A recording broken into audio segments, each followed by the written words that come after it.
Welcome into another KANE'S Korner here on a Thursday afternoon. We have a little new backdrop here today. I'm back in Syracuse. Got a mic. I mean, we're heading in the right places here in KANE'S Korner. What's going on? What's happening in the news and the sports news? I mean, we're in the midst of the NHL playoffs, the NBA playoffs. NHL is still in their first round. They're kind of in that midway point. The only team so far to move on is the Colorado Avalanche, but the Pittsburgh Penguins can surely do that tonight. And then in the NBA, the Miami Heat lead the 76ers 3-2, excuse me. Jeez, the Sixers looked so bad last night that they lost by 35. And the Dallas Mavericks are down by the Phoenix Suns 3-2. So those two series were 2-2. And then there is also the Milwaukee Bucks and the Boston Celtics, which is tied at 2-2. Game is tonight. And they also have the Memphis Grizzlies and the Golden State Warriors with Morant. But today on the show, we are going to be talking a little bit about the NFL, Baker Mayfield news. And we're going to be looking back at quarterback Tinder, which came out around March time, when I match-made some quarterbacks and, well, not too many matches. But we're going to start with the Baker Mayfield. So we're sitting here. It is Wednesday, May 11th. It's Thursday, May 12th when you're watching this. And Baker Mayfield has not been moved. Now, the Browns brought in Deshaun Watson. They're going for a totally different culture, a totally different team. And they decided to solve that with the quarterback situation. Now, I'm not saying Baker was necessarily good for them. Baker struggled last season. He had a few awful games. I'm thinking back to Christmas Day against Green Bay. Pretty bad game, and if Baker wasn't the quarterback there, the Browns possibly could have won. But what the problem is with Baker Mayfield is his attitude, and that's something that I never liked about Baker Mayfield. He's like a Johnny Manziel, but not as bad as Johnny was. Now, Johnny Manziel was he had an awful attitude. He's out of the league because of it, but Baker Mayfield is kind of going in that direction. He went on the podcast, one of his buddies' podcasts, like 4 weeks ago, and he badmouthed the Cleveland Browns. He said he was stabbed in the back, which, Baker, you kind of were. I'm not gonna say that you weren't, but I just don't think it was the right time to even say anything if I was Baker Mayfield. And that's kind of where we're at. Draft went on. He wasn't traded. And come to think of it, what teams need quarterbacks? And that's really the question. I personally, I think Baker Mayfield won't be traded for. I think that the time has moved on, and Baker is going to end up being cut soon enough, because you don't want a guy with that attitude in your team, possibly hindering your culture. You don't want that guy. So I think Baker Mayfield will eventually be cut. I don't see a team going out and giving a draft pick or even, I guess, a player to acquire Baker Mayfield. But the thing is, what teams need quarterbacks? Now, a lot of teams solved their quarterback issues this draft. The Pittsburgh Steelers went out and got Kenny Pickett, so now they have Pickett and Trubisky. If Baker's cut, he's not going to be a Steeler. The Panthers added Matt Corral with Sam Darnold. Would the Panthers sign Baker Mayfield? I don't think so. So the Falcons, Desmond Ridder are joining Marcus Mariota. The Titans added Malik Willis. The only team I really think would pursue Baker Mayfield would be the Seattle Seahawks, because they're sitting there with Drew Lock, Geno Smith, and Jacob Eason as their quarterback in their quarterback room. So Baker, the time has come. I think he should be cut. If I'm the Browns, swallow that pill and I cut Baker Mayfield because he's not going to do anything except hurt your team. If I'm another GM, I'm not signing Baker Mayfield. If I'm the Seahawks, I'm not signing Baker Mayfield. He's not a leader. He's not going to be that guy that's going to change your franchise around. Sure, he'll be that bridge quarterback for you if you think you could go out and get a Bryce Young next year in the draft or even a CJ Stroud. But Baker's not that future guy. And if the Seahawks are looking for that guy and they think they see that in Drew Lock, don't take Baker. Ride it out with Drew. The NBA playoffs have been very interesting. Now, we've seen a lot of it's the NBA, but we've seen a lot of flops. We've seen a lot of injuries. We've seen a lot of guys be blamed for injuries. But John Morant is out of the playoffs, had a knee injury. That Jordan Poole kind of, I don't want to say pulled his knee, but he was reaching for the ball, kind of got the knee, and maybe tweaked it a little. And this is Ja's knee that was already previously hurt. And now Ja's out of the playoffs. I've seen a lot of stuff about Jordan Poole. He should be suspended, much like Dylan Brooks was for the Gary Payton injury. A lot of people are saying he should be suspended. I mean, it's tough to suspend a guy in the playoffs. I mean, I don't know. I don't think it was on purpose, and I don't think that Ja thinks it was on purpose. Pre-game and game, got to be game 4, I'm pretty sure. They shook hands. They met up with each other. I don't think it was on purpose. I don't see a reason why they would suspend Jordan Poole for that. I think it's just what happened. Jordan was going for the ball. He's a competitor. But I've seen a ton of stuff. Slander at Jordan. Taylor Jenkins, the Grizzlies head coach, came out and said it was a dirty play. I don't see it. I don't think I would suspend Jordan. It's an NBA play. They're both going for the ball, and the hands get a little tied up, and he thought he got. I don't know. I don't know if he thought he got the ball or not, but I don't think that was due par for a suspension. But that series is going to go off the rails. The Warriors are going to blow out the Grizzlies. I think they'll blow out the Grizzlies at least, but they're definitely going to be winning that series. And much like I have the Warriors in that finals against the Boston Celtics, which might not happen, but I think the Warriors are still on track to get to that finals with the Suns. That'll be a great series if it happens. The Suns have been struggling a little bit against the Dallas Mavericks. Understand it's Luka Doncic, but Dallas hasn't had, their role players play, which we kind of saw in the second half of Game 5. Game 5. Wow. But nonetheless, the NBA playoffs are going to shift into a great series next round. I mean, if by the time right now, if you had to ask who I think it would be, I think the Heat are up 3-2 right now, and the Sixers looked so bad last night. I don't think they're coming back from that, so I got the Heat. The Bucks and the Celtics, they play Game 5 while I'm recording this tonight, and I think the Bucks are going to win that probably in 7. It's Giannis. It's Giannis. He's the best player on the planet.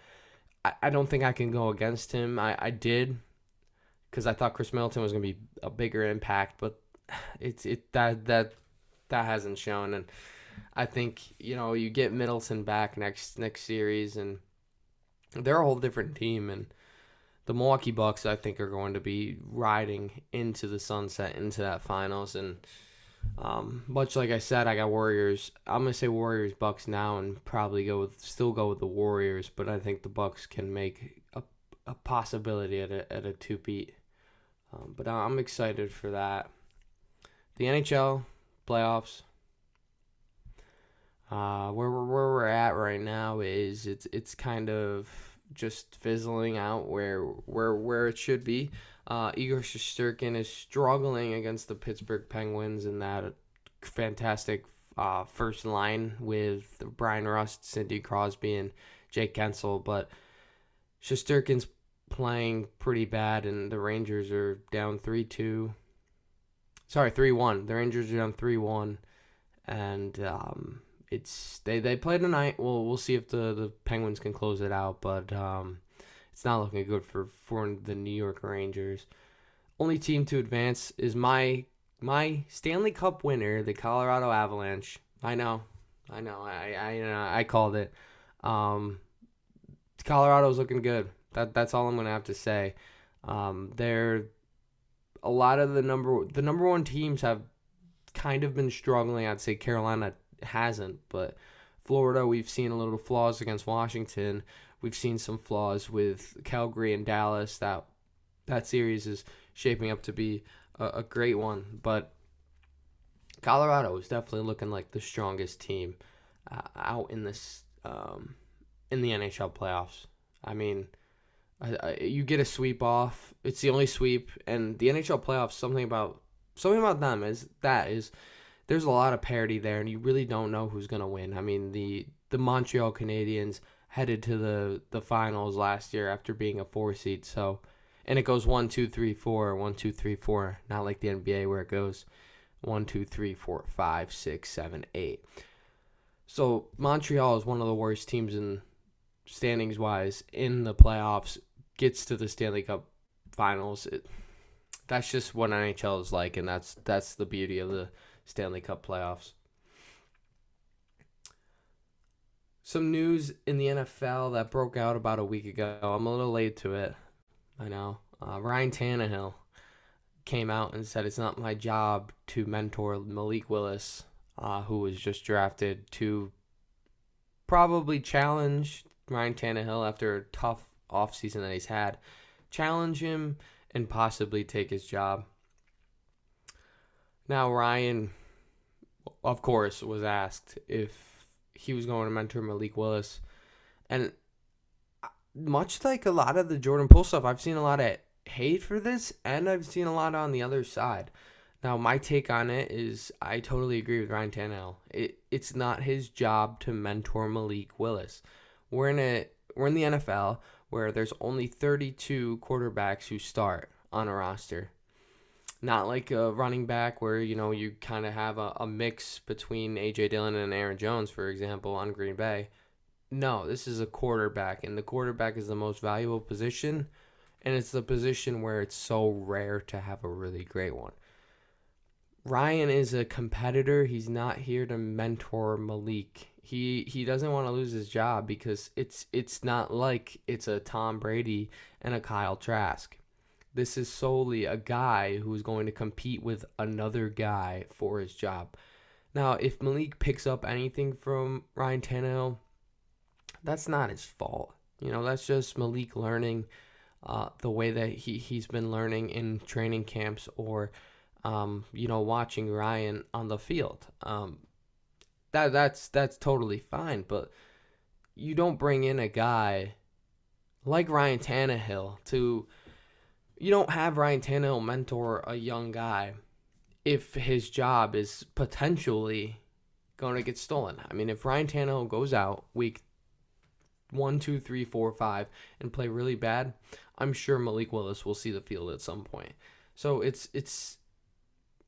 I have no problems with Ryan Tannehill saying it. It's not his job to train or mentor Malik Willis. And I don't know what people are expecting him to say. Are they expecting him to say, yeah, I'll mentor this guy until I lose my job? I'm not sure. I mean, something that probably the most comparable thing to this is when the Green Bay Packers brought in Jordan Love, and they brought in Jordan Love for Aaron to mentor. Now, Aaron, I am pretty certain, said he would mentor Jordan Love, which is kind of shocking. But I mean, it's difficult because it's totally two different quarterbacks, and one quarterback is a top 2 quarterback, and the other is not even a top 10. So, it's not Ryan's job to mentor Malik Willis, and I think the people who think it's his job don't watch football, don't know football. Someone who doesn't know football is me. Well, according to this quarterback Tinder, I made this, I would want to say the second show or third show. I made a quarterback Tinder where I matched teams with teams that have quarterback openings or positions or teams that I felt like could change their quarterbacks this year. I wanted to do an even number, of course, too. So, Eagles fans, don't get mad. I have 12 teams, and the 12 teams I had were the Browns, Bucks, Colts, 49ers, Eagles, Giants, Lions, Panthers, Saints, Seahawks, Steelers, and Texans. Out of these teams, I've had 7 matches, 7 matches, 3 not matches, 4 heartbreaks, and 1 question mark. We're going to review all these, where I was right, where I was wrong. Cleveland Browns, I said Baker Mayfield. I didn't think Deshaun Watson would be a Brown. That caused a heartbreak in Cleveland and Carolina for me, because I had Deshaun going to Carolina. Kind of curveball, I'm not going to lie. Mike Boyz told me that Deshaun was going to be a Brown. Should have believed it. Tom Brady, luckily this came out a day after Tom Brady said he was back with the Bucks. So that's an easy match. Jimmy Garoppolo, Colts. I'm not going to lie, Matt Ryan was a curveball. I don't even have the Falcons in here because I didn't think Matt Ryan would be in a different uniform this year. I thought that was a curveball until like hours before it, but I thought the Colts would be getting a Mitch Trubisky or a Jimmy Garoppolo type of player, but they went out and got someone better, Matt Ryan. I don't hate the move. San Francisco, I have Trey Lance. That remains a question to be answered at week 1. Jalen Hurts, Eagles. That's an easy match. I think I put the Eagles in because Watson was linked there. Daniel Jones, Giants. That's a match because Daniel Jones hasn't been moved and they didn't bring anyone in the draft. I thought it was a possibility that they'd bring in a Mitch Trubisky type of player, Marcus Mariota. Never happened. And then I thought potentially in the draft they could be bringing in a guy like Desmond Ridder, Matt Corral. Probably not Kenny Pickett, but potentially Kenny Pickett. I thought they might possibly go and bring in a guy, but they didn't. So that's a match. The Detroit Lions, I had Jared Goff. Also a match. Much like similar to Daniel Jones, I thought they'd be bringing in potentially. A lot of people had Malik Willis at number 2, which don't ask why, but they had Malik Willis at number 2, or they had Kenny Pickett at 32. So I thought there could be some link to a rookie quarterback coming in. There actually wasn't. I had Matt Corral, 2nd round, to the Lions. Never happened. So the Lions are totally sticking with Jared Goff for now, and that is a match. Went over to Deshaun Watson. Jameis Winston, New Orleans Saints. This was before he even signed that I had Jameis Winston, New Orleans Saints. I saw it coming. I didn't think that the Saints would bring in a different guy because Jameis actually played really well up to his torn ACL. So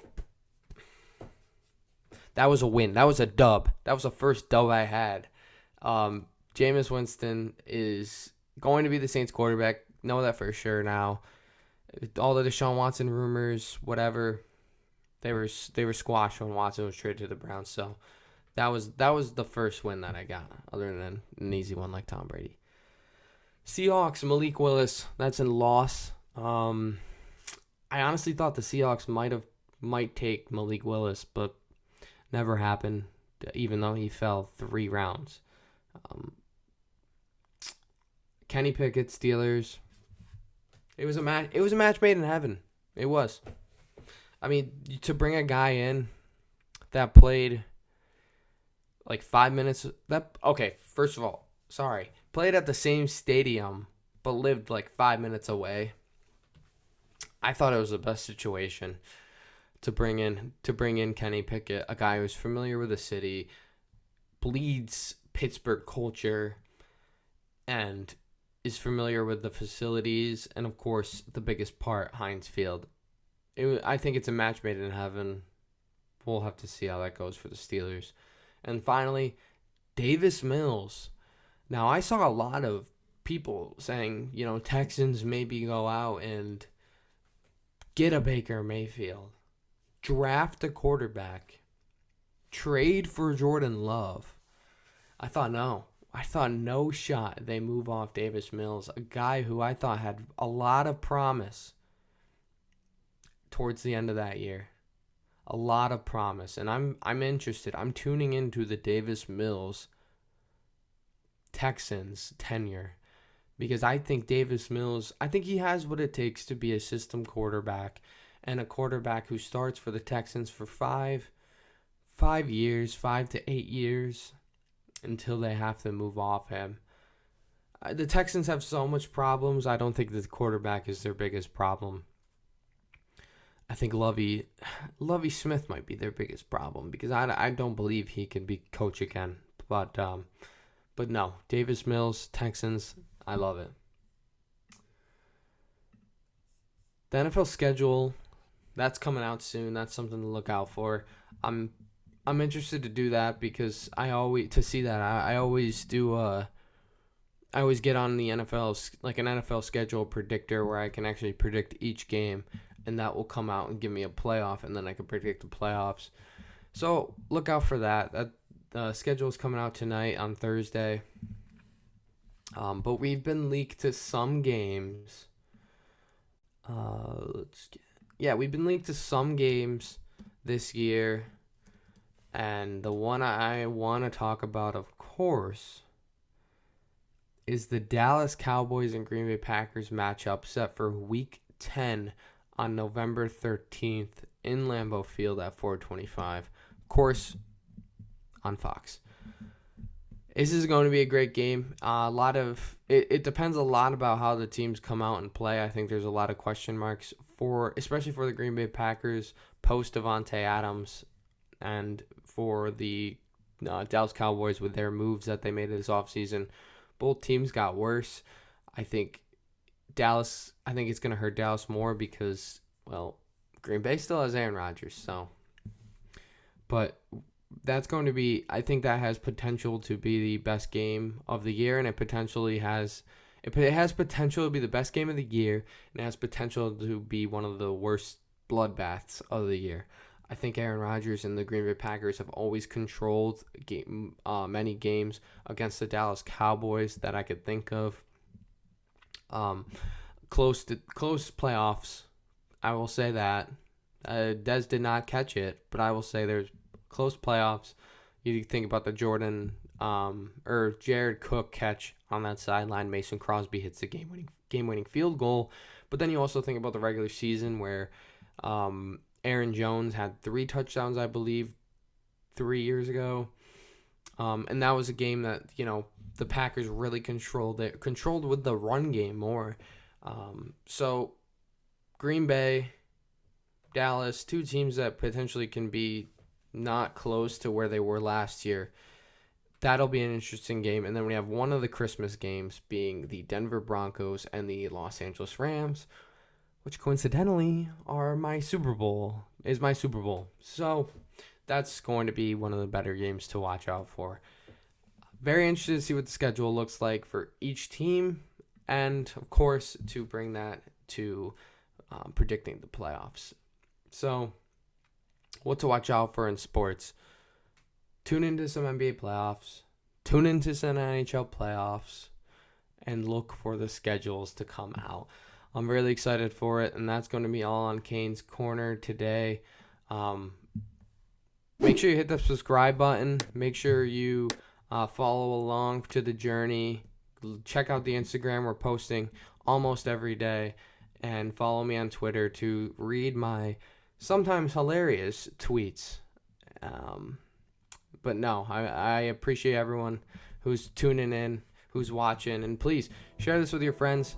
Look for me on TikTok. I'll be posting on there. Other than that, we'll see you next time.